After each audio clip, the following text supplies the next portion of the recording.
राहुल गांधींच्या पुण्यातील छात्रों की गूंज या कार्यक्रमावरून सरकार आणि विरोधकांमध्ये आरोप प्रत्यारोप सुरू असतानाच आता या कार्यक्रमासाठी अटी आणि शर्थींचे अडथळे उभे केल्याचा आरोप होऊ लागलाय।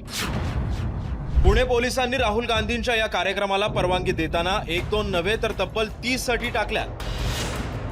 त्यातली पहिली अट आहे ती म्हणजे दुपारी 4:30 ते रात्री 9:30 पर्यंतच कार्यक्रमाला परवानगी असेल। प्रेक्षक संख्या 8 ते 10 हजारांपर्यंतच मर्यादित ठेवावी लागेल। कार्यक्रमाला मर्यादेपेक्षा जास्त संख्येने लोकांना प्रवेश देऊ नये।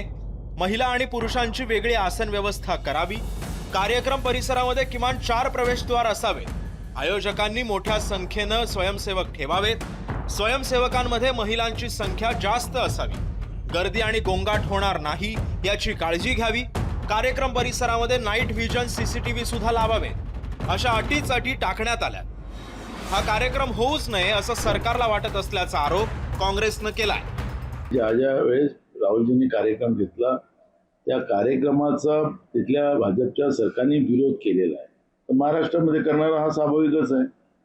आता तिथं जमावबंदी कायदा लावलेला आहे, म्हणजे कुणाला एकत्रित देताना येणार नाही त्याच्यावर गुन्हे दाखल केले जाईल अशा पद्धतीचं कारवाई। कारण की आपला देश आता हुकुमशाहीच्या वाटचालीवर आहे। तर ज्याचे गटी लावून हा कार्यक्रमच झाला नाही पाहिजे अशा पद्धतीचा एक प्रयत्न केला गेलेला आहे। मोठ्या प्रमाणात या कार्यक्रमाला सगळ्या स्तरातून मुलं मुली येणार आहेत।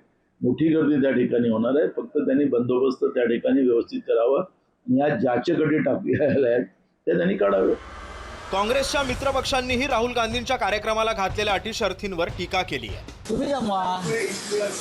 आता तुमच्या मोदींच्या इव्हेंटला गर्दी होत नाही, ती राहुल गांधींना होते, ती पोटदुखी आहे।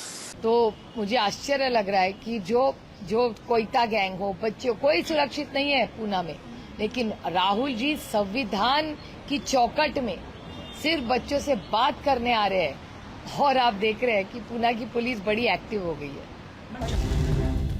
पुण्यामध्ये उगाच गर्दी गोळा करण्याचा प्रयत्न असल्याचा आरोप भाजपनं केलाय। राहुल गांधींच्या कार्यक्रमाला गर्दी होत नाही असा टोला सुद्धा त्यांनी लगावलाय।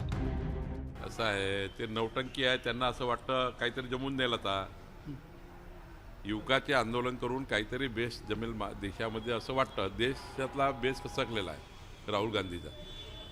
कोणी गर्दी जमा होत नाही, मान्यता नाही आहे। काँग्रेस पार्टीचा थैथयाट झाला आहे। त्यामुळं काहीतरी बेस पकडून एखादा मुद्दा हाताशी लागला तर लागला, गाजराची पुंगी वाजली तर वाजली, असं चालू आहे राहुल गांधीचं। राहुल गांधींच्या कार्यक्रमाला अटी शर्थी टाकल्याचा काँग्रेसनं मुद्दा केलाय।